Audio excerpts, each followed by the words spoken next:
Bonjour, nous sommes toujours en direct du forum Normandie pour la paix. Aujourd'hui, nous nous retrouvons avec un invité très spécial, donc Jean-Bernard Cazalet, rédacteur en chef délégué chez Ouest France, et ma collègue Keren. Donc aujourd'hui, on va vous poser quelques questions. Donc première question, qu'est-ce que le prix Ouest France ? Le prix Ouest France, c'est un prix qui vient s'additionner au prix Liberté créé par la région Basse-Normandie. Ouest France est partenaire de cette opération des rencontres pour la paix depuis l'origine, depuis le début. Et il se trouve que Ouest France est né et a grandi sur les terres de la libération de la France. Le premier journal libéré en France, c'était La Renaissance du Bessin, à Bayeux. Le deuxième, c'était Liberté, ici à Caen.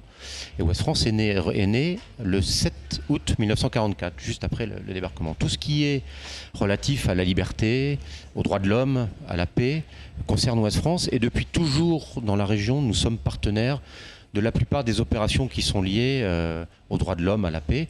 Et il était naturel qu'on ait envie de participer à cette opération. Alors c'est quoi le prix Ouest France spécifiquement ?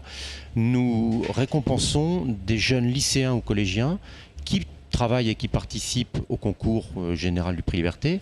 Et nous souhaitons mettre en avant des lycéens normands. D'accord.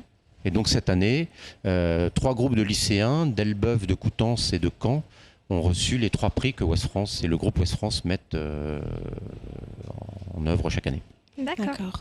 Et pourquoi ils ont eu ces prix ? Qu'est-ce qui a particulièrement retenu votre attention ? Parce que leur dossier nous a bouleversés. Le prix coup de cœur d'Ouest France a été remis à des élèves du centre de formation des apprentis de Caen, ce sont des apprentis pâtissiers, qui ont travaillé avec leurs profs sur un dossier d'une agence de presse montée uniquement par des femmes kurdes. Et ce sont des femmes qui font du journalisme au péril de leur vie. Qui prennent des risques énormes pour donner de l'information dans des zones compliquées. Leur dossier nous a vraiment émus et ce dossier il parle à la fois de liberté, il parle de droits des femmes, il parle de paix évidemment et on a vraiment été très très émus par ce coup de cœur qui fait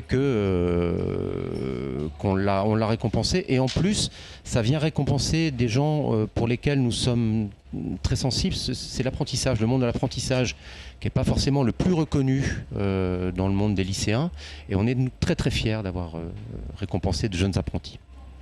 Donc actuellement on sait qu'il y a le procès contre les attentats Charlie Hebdo. Comment selon vous éduquer les jeunes à la liberté d'expression ?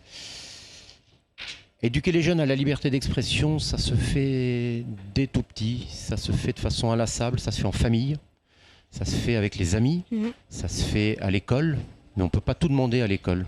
Ouais. Ça se fait avec des initiatives comme la vôtre, ça se fait avec des initiatives comme ce qu'on a derrière nous, ça se fait au sport, ça se fait dans les discussions, ça se fait quand on va au bar avec ses copains. Parfois, on a envie de discuter du dernier single de je sais pas qui, mais on peut aussi sans problème parler de la paix. La paix, elle est fragile. La paix, elle est plus fragile que jamais en ce moment. Ouais. Ça craque de partout. Et ma génération à moi, je suis un vieux monsieur avec des cheveux blancs, elle peut encore faire des choses pour la paix. Mais la génération qui va faire tout changer, c'est la vôtre. Celle des 15, 25, même avant.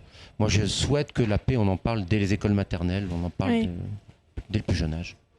Et donc, en parlant de ça, comment vous pensez que la jeunesse peut la préserver, cette paix ? Eh bien déjà en faisant ce qu'elle fait. Parce que nous les vieux, on a souvent tendance à penser que les jeunes n'ont pas de conscience. Vous avez une super conscience. Quand on voit ce dont les jeunes ont été capables, je vais prendre juste un exemple qui a marqué beaucoup ma génération. Les marches derrière Greta Thunberg depuis 2 ans, c'est un exemple absolu. Quand les attentats de Charlie ont lieu et que la France entière, ou les attentats du Bataclan, et que la France entière va manifester, il y a des centaines de milliers de jeunes. Donc c'est pas un problème de génération, c'est un problème de sensibilisation. Et vous êtes les porte-parole de la paix et du monde de demain. Donc c'est pour ça qu'il faut absolument en parler tout le temps. Faut jamais avoir peur de parler de ça. D'accord. Eh bien, merci d'avoir répondu à toutes ces questions. C'était très intéressant. Nous nous retrouvons tout de suite pour l'envoyé spécial. RNJ pose ses valises au forum Normandie pour la paix. Écoutez-nous sur RNJ.